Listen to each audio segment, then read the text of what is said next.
thanks again. I'm really, really excited to speak with you. Can you talk a little bit just about your background and how you ended up landing? Sure. So I'm actually in my 10th year in higher education and on my second presidency. I have a relatively unusual pathway to the presidency. I was an attorney for nearly 20 years. I started out as a prosecutor and then went into a private practice for about 16 years. And how I got on the college presidency pathway is I was a member of the board of regents for my undergraduate institution. They had a presidential turnover while I was on the board. I was asked to sit on the search committee. At the time, I did not have my PhD. I was a practicing attorney, and this was before Zoom. And so we had confidential airport interviews in Chicago and Minneapolis, et cetera. And we had a couple of really strong candidates we interviewed who had law degrees. And I thought, wow, you can be a college president with a law degree. Like, I think I would be good at this job, and I think I would like this job. I had been coming to campus pretty regularly for almost a decade in the alumni board space. So thought I knew what a college president did. I had no idea what a college president did until I actually became a college president. But in any event, about 10 years ago, I made the switch from the practice of law, got into the higher ed space through the philanthropy pathway.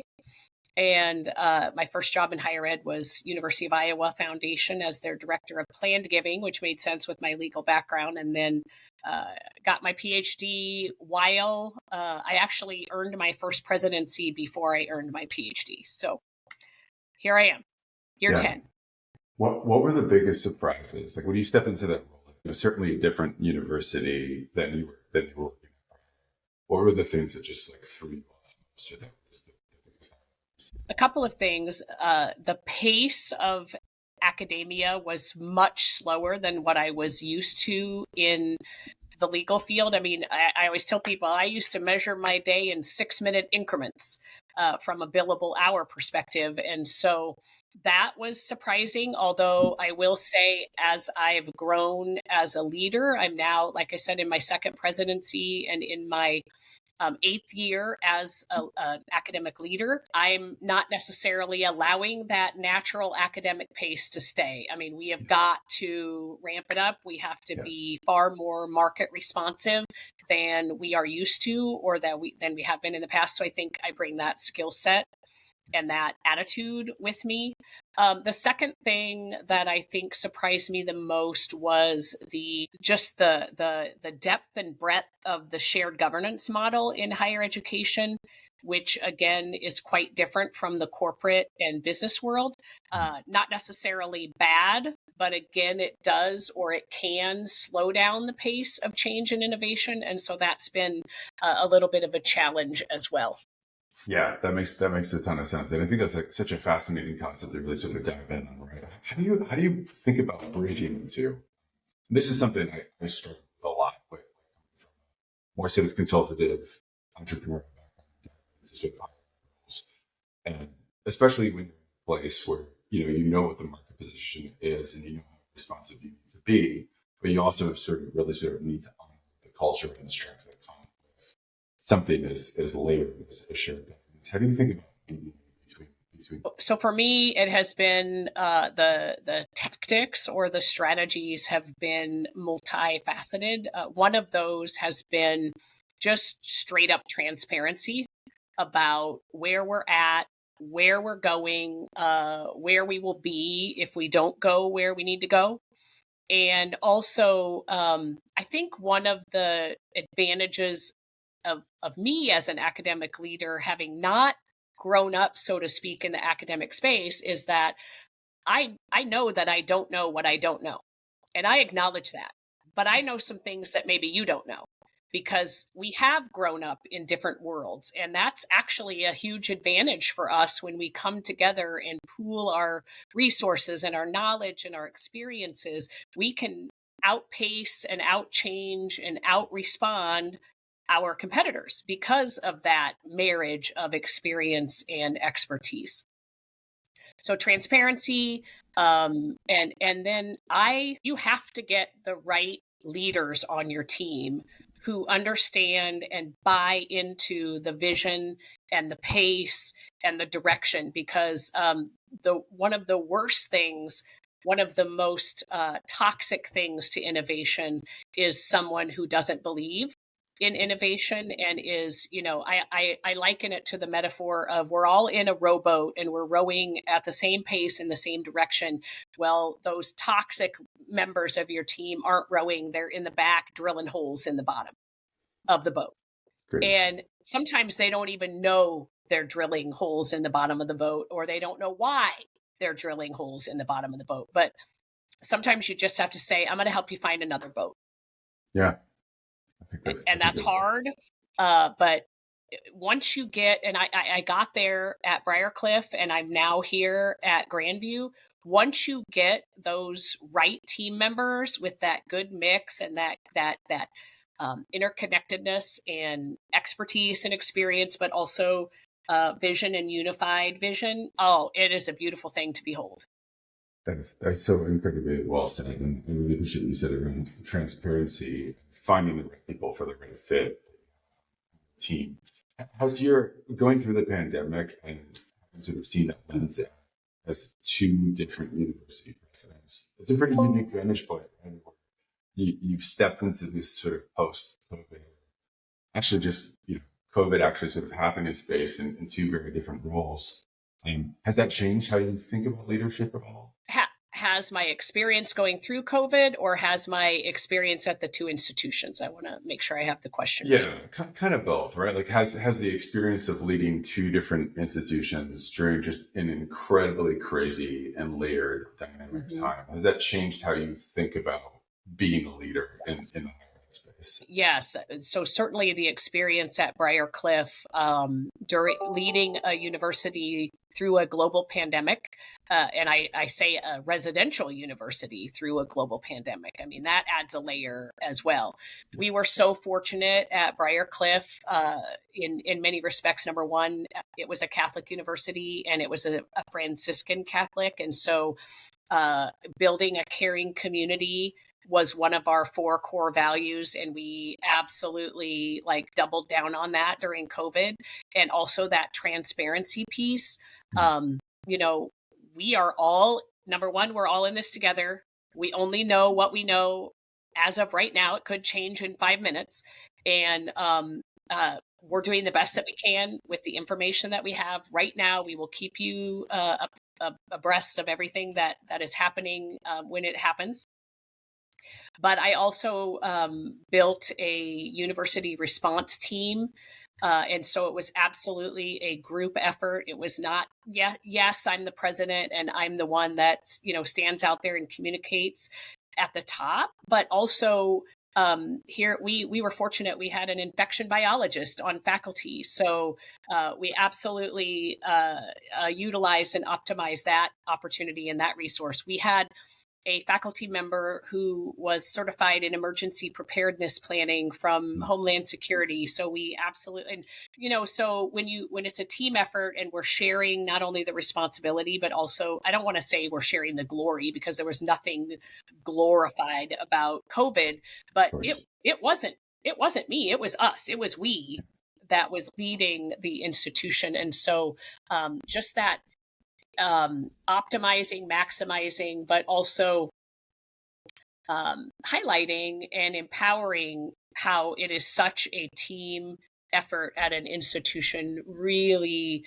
has impacted my leadership style. And that's where I start. And I will say, coming to Grandview, I think it was a huge shift for the institution and my leadership team, because that was not the style of my predecessor. He was here for 22 years, did amazing things while he was here, but was just a different type of leader from a different generation. And so I think it has been very warmly received here. But a little bit of, okay, we got to find our new sea legs because this is different than what we've experienced in the past. Yeah, really, really well said. The resources that you maximizing the gifts that you institutionally while still being able to sort of drive things necessarily which I think is probably a good segue for. How are you thinking about the need for the long term positioning of your institution versus those really short term needs? Um, and just just to contextualize it a little bit, the branding that I've seen in the last 2-ish years out of you have been really good. It seems like you've got unique brand pillars. You've figured out some of the sort of unique competitive advantages that you have. You're seemingly sort of growing with your community as well as you're having this sort of economic boom in the region. It seems like you're really sort of positioning the institution to sort of sit and sort of co-occupy that space. How do you think about that balancing of, okay, we need to hit these enrollment numbers, we need to pay our bills, we need to do all of these things, versus this long-term positioning of what the grand view looks like? So kind of back to that team approach. I have an amazing team of experts, and I utilize that team of experts because I can't do it all, and none of them can do it all alone. And so we have very strategic conversations, both short and long-term conversations about, okay, at the end of the day, we have got to pay attention to the short-term piece because, if you can't make it in the short term, there's not going to be a long-term to plan for. However, I do two things. I emphasize over and over to our campus community, particularly our employees, regardless of your job description, regardless of your title, every single one of you are marketers, recruiters, fundraisers, and retentioneers. That's a word I made up, but we're all responsible for retention. It's not just academics. It's not just student life. It's not just enrollment. It's not just Title III. We are all responsible for all of it. And it's kind of like, I liken it to when I was practicing law. I was a general practitioner for the most part. I had a few areas of specialty, but at the end of the day, when people walked in my door, I was kind of like your family physician. Let me diagnose what's going on. And if I can help you, great. And if not, I will find someone who can help you.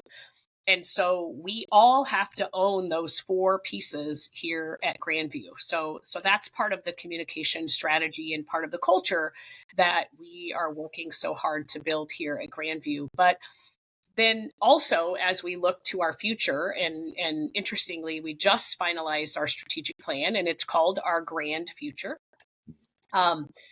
We are also highlighting and emphasizing what sets us apart from our competitors. What could we improve on that will continue to be differentiators for us? And then let's go. And so some things that set us apart from our competitors. From our beginnings 128 years ago, Grandview University has been about adaptation. We started as a 2-year institution for Danish immigrant Lutheran students, and we had one student in the fall of 1896. And then we went to a 2-year college, which was essentially a private community college in Iowa 70 years before the community college system was even a thing here in the state. Then we became a baccalaureate institution in the 70s, and then we became a university, and we're continuing to grow, and we're in the process of finalizing some potential doctoral programs. And so we have been about adaptation. And I would argue that adaptation is the meta skill of the future. If you're not about adaptation, you're not going to make it, because we live in this VUCA world that is volatile, uncertain, complex, and ambiguous, and the pace of change has never been slower. And we are urban, and we are that perfect mix of humanities, liberal arts, soft skills, which are also going to be important as we move into an even more heavily tech-centered world. Those human skills are going to be even more important, even though industry hasn't really recognized them yet. We're on the cusp. But we're that perfect marriage of humanities and professional, like we're here to get a job. I mean, that's what our students are here for. They're here to get a job, and that social mobility, upward mobility, and we recognize that, and let's just help you get there. Incredibly well said. So much, I think, when it comes to that sort of innovation piece and that just so, with the just changing increasingly faster and faster. Couldn't agree more. I think you have to focus there. How do you think about leveraging data, modeling, other pieces to really sort of inform the data? And how do you think about sort of sharing that with your community and constituents to continue to push the institution forward? So incredibly important. Also, as an independent institution that is not necessarily, swimming in state money, it's Sure. always a challenge to be able to access some of those data software programs. And would love, in a perfect world, would love to have just all of that at our fingertips. But on the flip side, because we are a smaller institution, we're very resourceful. And we jokingly say that we can pretty much MacGyver anything. And I'm dating myself a little bit, but if you know who MacGyver is, you know Love who them, MacGyver is. And so when we put that data together, it's so powerful. In fact, I just got done with a 2-hour meeting with our enrollment consultant team that we work with to look at where we're at this fall and what are the trends that we're seeing and what are some of the tweaks that we need to make, not only internally to keep our trajectory going. And one of the things that we're seeing at Grandview is we are outpacing our competitors by quite a bit in terms of stealing market share. And that's because we have intentionally doubled down on some of the things that differentiate us from our competitors. Now, we're not going to get every student. We're not going to get, we can't be all things to all people, but we can be the thing for our people. I love that answer. And so much, I think what you said there, and sort of MacGyver and resourcefulness, and really sort of leading some to what you said before, training everybody on your campus to have a little bit of a hand in sales, and sharing the institution's strengths. That shared ownership too, I think, in the fundraising space and retention, really important there. How do you think about that balance between the operational cost that you have, right, versus delivering the product? And this is just such a tricky thing. I feel like a lot of institutions are struggling. It's like, the margins are tight. They are what they are. But at the same time, if you're cutting too much, then you risk sort of watering down the amazing product. So now, how do you think about that? So we've implemented a couple of strategies in that regard, and again, we are fortunate to be a little bit smaller and therefore incredibly agile as an institution. And again, tapping into that to our identity as essentially the adaptation institution in Iowa. And so a couple of things that we have done. What can we stop doing? We have this huge wish list of things that we would love to do, that we have to do. But are there things that we can give up that maybe don't have the ROI or maybe aren't going to heavily impact the student experience, to make space and make room for those new things that will change and will impact in a positive way the student experience and honestly the overall employee experience as well.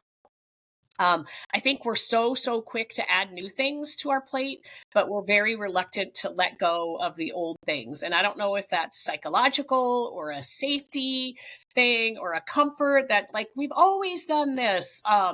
But do we need to keep doing this? And I have really, even 2.5 years ago when I first came here, when I did my listening tour, that was one of my questions. Is there anything that we should consider that we should consider stopping? And that's been a real shift because we add. Oh, you figure it out. No, we need to intentionally stop some things. And so that's been a real change here.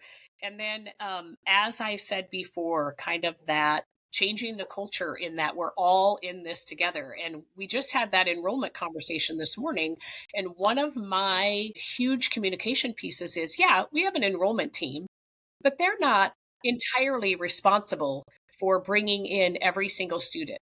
Because if you ask the students why they're here, they can't even remember really probably their admissions counselor's name or the financial aid director's name or the registrar's name. They're here because of a faculty member. They're here because of a coach. They're here because of the music director or another student leader or whatever. We're all in this together. And so let's quit wasting time blaming. Let's quit pointing fingers. We're all in this together, and we got to go. Yeah, so completely selfish question. How do you get people to stop doing that? Well, like, what have been the real tactics that you've leaned on to do that? Because I've seen that so many times at institutions or those that we've worked with.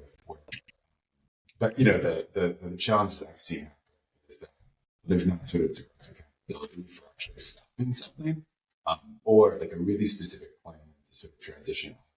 If somebody's sort of left and managed or until they're in the process, it just kind of keeps going. Things don't really change. So, like, whatever you find, pulling there, forcing change. So a couple of different things at a couple of different levels. So first and foremost, at my leadership team level, it starts there, right?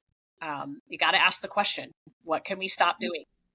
And what's the worst thing if you stopped it? What's the worst thing that could happen? And if we stop it just for a semester or just for a year and see what happens, we can always bring it back if we need to. So asking is part of that process, and then empowering. I give you permission to experiment.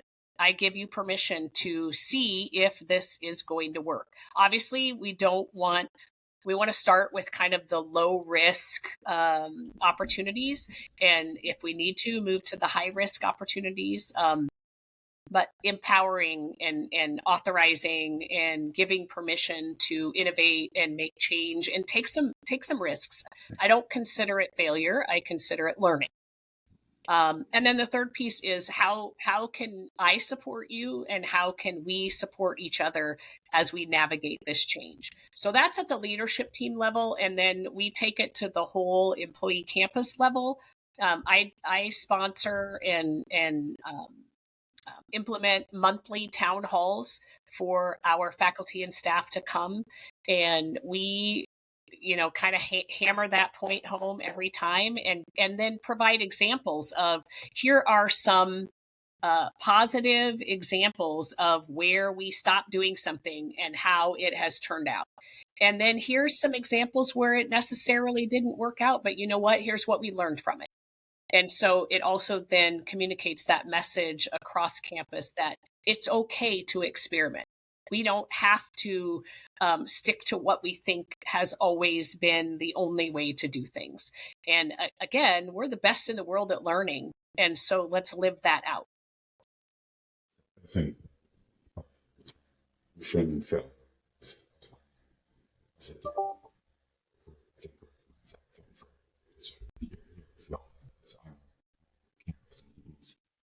With everything that's happening in the broader space, and with like the type of competition that colleges are facing, really diversifying. It's like you're not just competing against like the regional schools, these really incredible connected workforce programs. You're competing against every kind of institution. You're competing against creators online and the pitch that different than college, but I think something compelling maybe to a 17 isn't sure about investment too.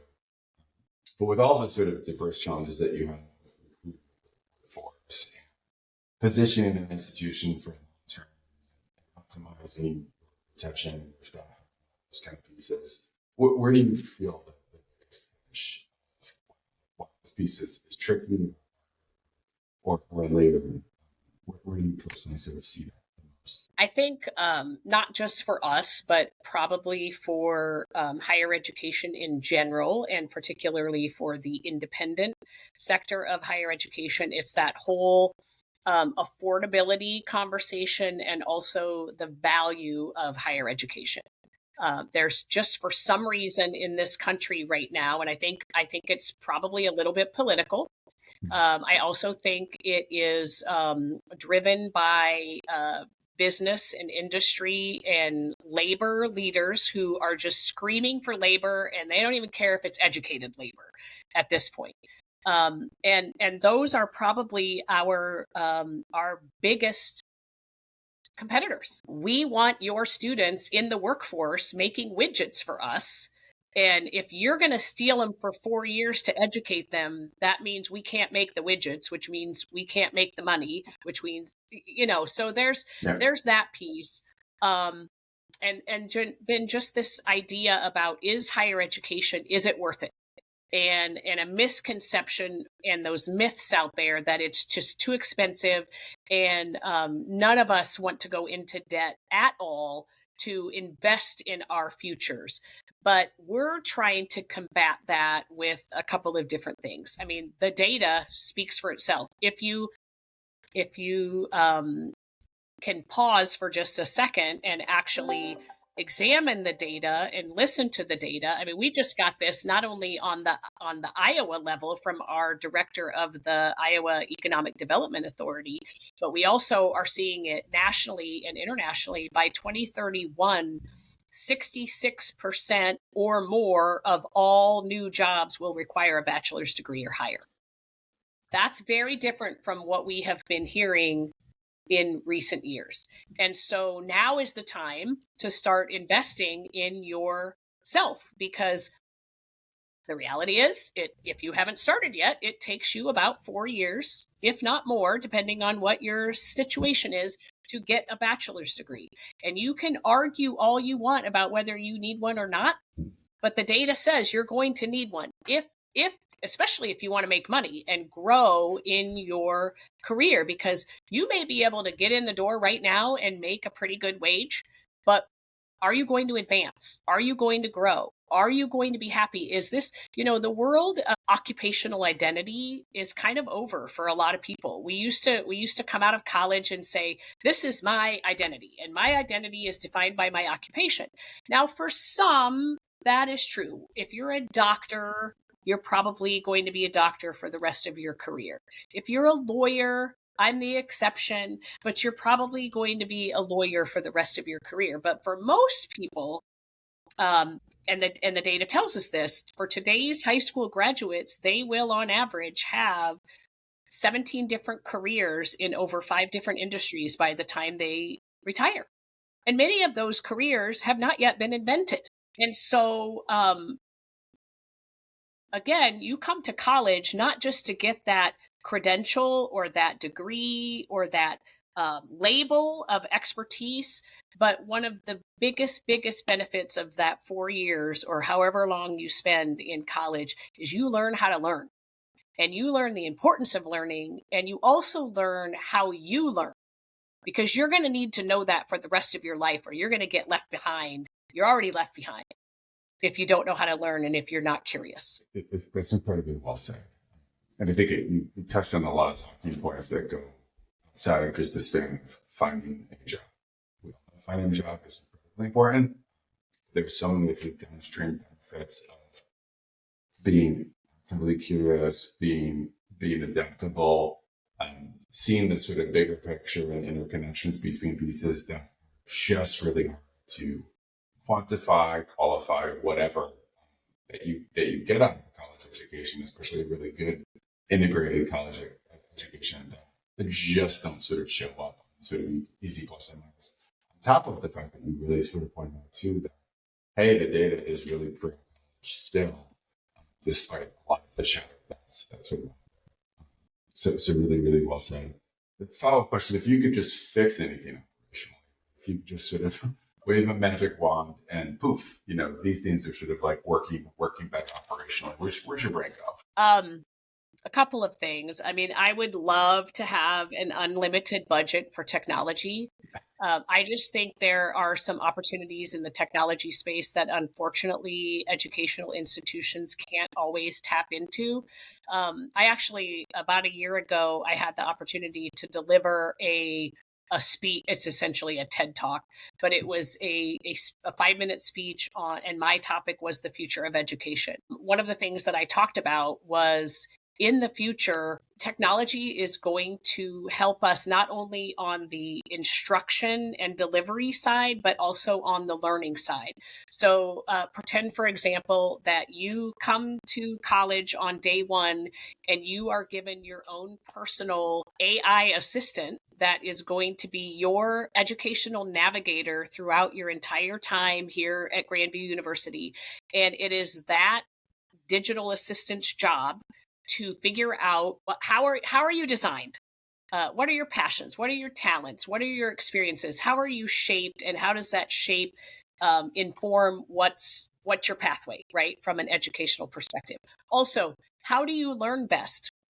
Are you visual? Are you auditory? Do you need to work in groups? Do you need to work alone? Do you need all of it? Do you need none of it? I mean, Yeah. what each one of us are different, and so that customization of the education process, while also maintaining the integrity of being able to quantify learning and demonstrate learning in a way that makes sense for the higher education and degree seeking pathway. I think that's such an incredible opportunity, but right now it's so remarkably expensive to customize in any meaningful way without those resources at our fingertips. But I think it could be transformational, and it will continue to impact learning and teaching at the higher education level.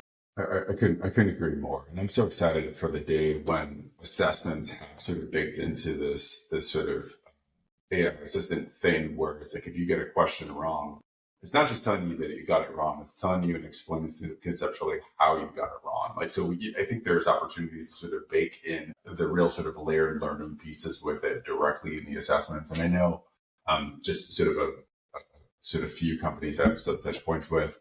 I know that's something that's actively being worked on in a few sectors. But you're right, the cost right now is just completely prohibitive to do it on on a scale basis, or sort of integrate it into the sort of current format of assessment that traditional campuses have.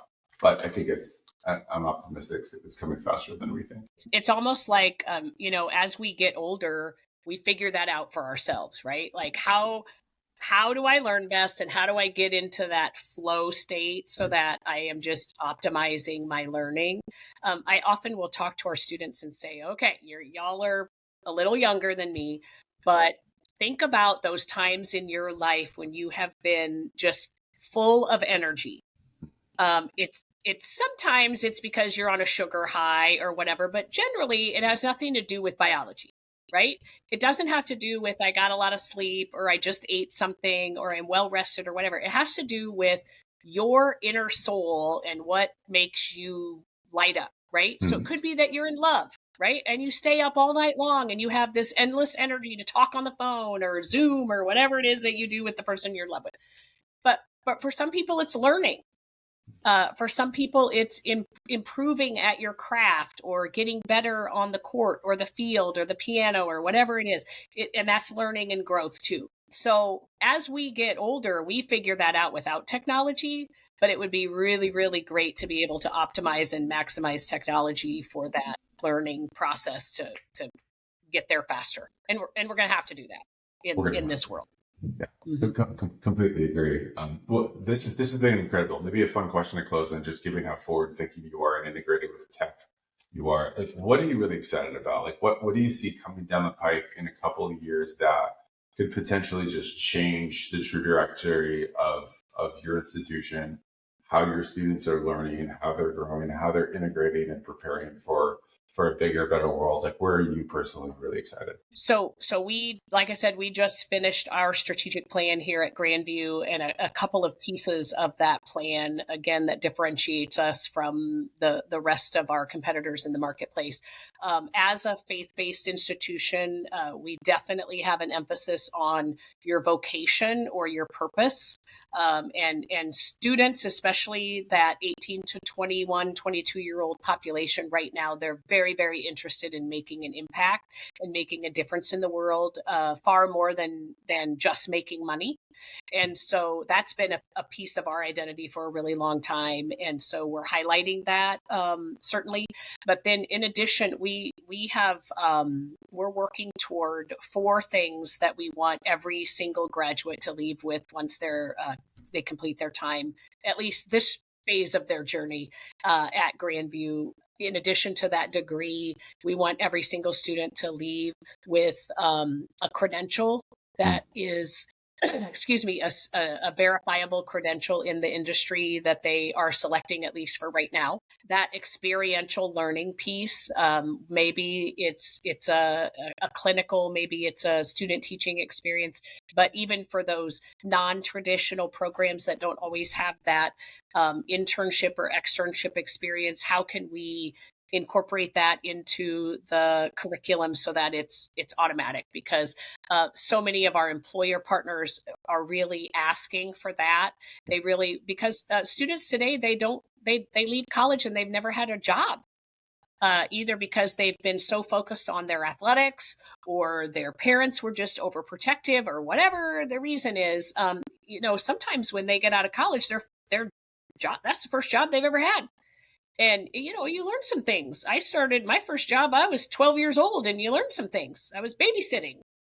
And anyway, and then we also want each of our students to leave, if possible, with access to research experience. Because as we move into this data-driven world, you have to have at least a fundamental understanding of how to create and analyze data, and then interact with it and communicate it out to the rest of the world. Because you can have all the data in the world, but if you don't know how to understand it and communicate it, it's of no benefit and of no use to you. And then at the end of all of that is helping our graduates understand how to tell the story about how that's different, how the Grandview experience is different than simply leaving with a degree and moving into a job. So credential, experiential learning, assisted research, and Right. Right. All with that degree as the fundamental foundation. Yep. That's really exciting. Well, congratulations. This has been absolutely incredible to spend some time with you. Can't wait to share this with some others. And if people want to research your work and find out more, Oh, it's LinkedIn, it's the Grandview website. I have been asked to kind of create a website for some of my portfolio of work. So that's coming. We're working on that. But yeah, mostly social media, LinkedIn and Facebook, great. and the Grandview website.